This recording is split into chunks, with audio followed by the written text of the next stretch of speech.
Heckler & Koch of West Germany. The Heckler & Koch prototype fires a 3-round salvo burst. H&K's bullpup design fires caseless ammunition.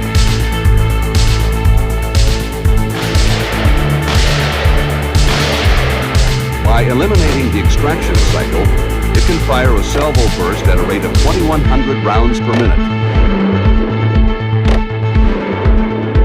The weapon also fires single shot or fully automatic at 400 rounds per minute. The mechanism consists of a rotating chamber and a recoiling system that delays the recoil until after the third bullet has left the muzzle.